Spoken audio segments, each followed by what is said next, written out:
کیا درد ہوتا ہے، کیا رنگ۔ 12,000 دینار لے کے بادشاہ آیا اور آ کے حضرت کو پیش کیے کہ حضور آپ دیں اس عیسائی کو ڈبل دیں اور جائیں کام کریں۔ آپ فرمانے لگے تو پیسے دے، شرطیں نہ لگا، میرا جہاں دل کرے گا میں خرچ کروں گا، مجھے تو مزہ ہی اب آنے لگا ہے، ابھی تو لطف آ رہا ہے، ابھی تو ذائقہ آیا ہے کچھ کرنے کا، پیسے دینے ہیں تو دے، پابندی نہ لگا، جہاں میرا دل کرے گا میں۔ اس نے کہا حضور ٹھیک ہے رکھ لیں۔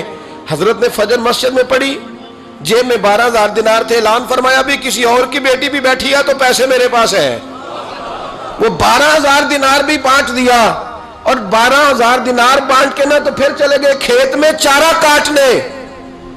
اس عیسائی کو کسی نے بتلایا کہ ان کے پاس تو 12,000 آیا ہے پر تجھ سے جان نہیں چھڑائی انہوں نے، کہ وعدہ یہ ہوا تھا کہ 6 دیں گے تو جائیں گے، جب تک دیں گے نہیں تیرے گھر میں کام کریں گے۔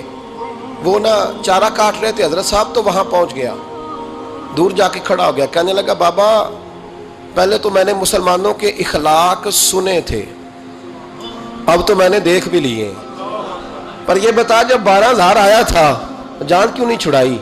تو حضرت چارہ کاٹتے کاٹتے رو پڑے، فرمانے لگے تو نہیں نہ جانتا یہ بیٹیاں سانجی ہوتی ہیں، پتہ نہیں نا، میرے رسول پاک نے تو حاتم تائی کی بیٹی کے سر پہ کپڑا رکھ کے کہا تھا بیٹیاں برابر ہوتی ہیں، تو یہ نہیں پتا جب اس کی 6 بیٹیوں کی شادی ہوئی ہے میرے اندر روحانیت کتنی بڑی ہے۔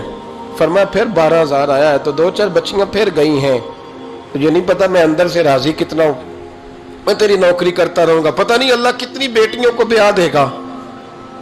اتنا رویا، وہ عیسائی کے پیروں میں بیٹھ گیا، کہنے لگا بابا میں نے تیری مخالفت کی ہے پر تیرے قریب آ کے پتہ چلا ہے کہ تو بہت اونچے اخلاق کا مالک ہے، اور اگر تیرا یہ مقام ہے تو تجھے اخلاق سکھانے والے محمد عربی کی شان کتنی ہوگی، رسول اللہ کا انداز۔ تو اس طرح کر، مجھے کلمہ پڑھا، تو مجھے کلمہ پڑھا، کہا بابا پہلے تو میرے جانوروں کو چارہ ڈالتا تھا، اب جتنے لوگ تیری خانقاہ میں آئیں گے نا میں ان کے جوتے سیدھے کیا کروں گا، میں نوکری کروں گا، میں ڈیو۔ ہمارے بزرگوں نے نا اونچا اٹھ کے، اونچا دیکھیں نا حضرت عمر فاروق رضی اللہ تعالی عنہ، وجہ کس کا نام ہے؟ اپنے تکبر میں رہنا، اپنی انا کے بت میں بند رہنے کا نام روب اور دبدبا ہے۔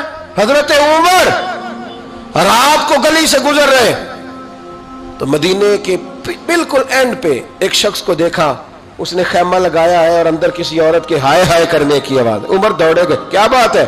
کہنے لگا بڑی دور سے امیر المومنین کو ملنے آیا اور رات ہو گئی تھی تو یہاں بیٹھ گیا ہوں، سویرے جاؤں گا، معاملہ کیا ہے؟ ہائے ہائے کیا ہے؟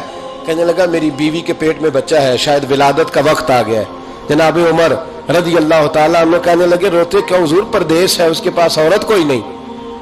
حضرت عمر کے چہرے پہ نقاب ہے، دوڑے گئے، اپنے گھر کے دروازے پر کھڑے ہو کے اپنی زوجہ حضرت ام کلثوم کو کہنے لگے ام کلثوم یہ خاتون اول ہے، یہ صرف ادھر نہیں جائے گی ساتھ کہ اب انٹرنیشنل دورہ ہے، ورلڈ ٹور ہے تو ساتھ جائے گی۔ کہا خاتون اول ام کلثوم، جی حضور۔ فرمایا کوئی نیکی کمانے کا پروگرام ہے؟ تو کہا جناب میرا ہر وقت ہی پروگرام ہوتا ہے، آپ حکم کریں۔ کہنے لگے ولادت کے وقت عورت کو جن چیزوں کی ضرورت ہوتی ہے ذرا ساتھ لے لو، چنے لے لیے، گڑ لے لیا، گھی لے لیا، پتیلی لے لی، گلاس لے لیا، برتن لے لیے۔ حضرت عمر نے گھوڑے پہ بٹھایا، اب کرنا کیا ہے؟ تو وہ کہنے لگی آپ یہاں نہ آگ جلائیں امیر المومنین، تو آپ نہ چنے اور گڑ ڈالیں، اور ایک چیز جو ولادت کے وقت پکائی جاتی ہے وہ پکائیں، میں اندر جاتی ہوں۔ اندر بطور دایا، دائی کے طور پر عمر کی زوجہ خاتون اول خدمت کرتی ہیں۔ وہ آدمی کہتا ہے میں نے سمجھا یہ کوئی غلام ہے، عمر نے ڈیوٹی لگائی ہوئی ہے کہ آنے والے رات کے مہمانوں کا خیال رکھیں۔ میں اوئے اوئے کر کے بھی آوازیں دیتا رہا، اوئے یہ پانی دینا، یہ فلاں دینا، جو بے تکلف لے جائے، اوئے کا مطلب بے تکلف لے جائے۔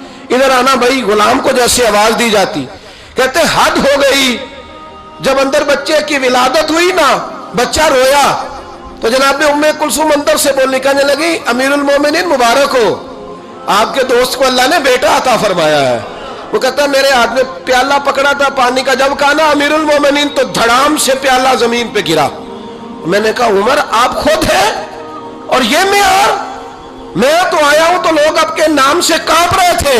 جناب عمر فرمانے لگے رب نے جو مجھے روب دیا ہے نا وہ دوسروں کی خدمت کی برکت سے عطا فرمایا، یہ میرے اندر کی سچائی ہے۔ اور میرے بھائی تھوڑا سا نا نکلے ذات سے، تھوڑی اپنی سوچیں بڑی کریں، ذرا دوسرے کے بارے میں بھی تھوڑا سا سوچیں، تھوڑا دیکھیں کہ آپ کس کو کس طرح.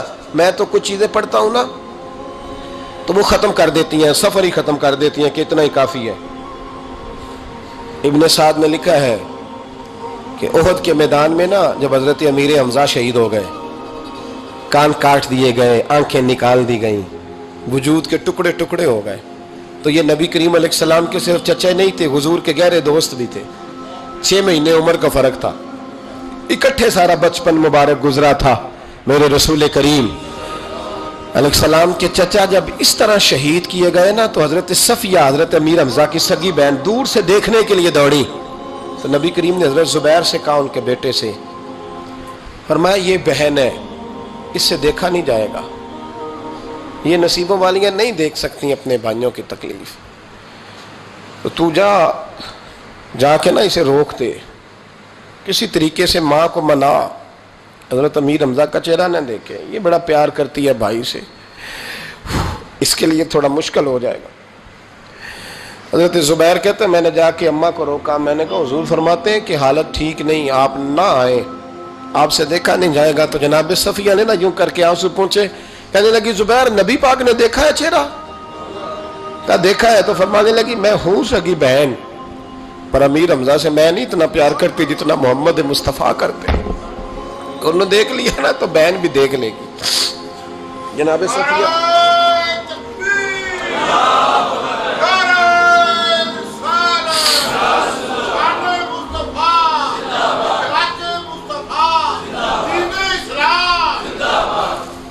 حضرت جناب صفیہ رضی اللہ تعالیٰ عنہ قریب آئیں، چہرہ دیکھا، کھول کے روئیں. بڑی غربت تھی اسلام پر، بڑی غربت تھی.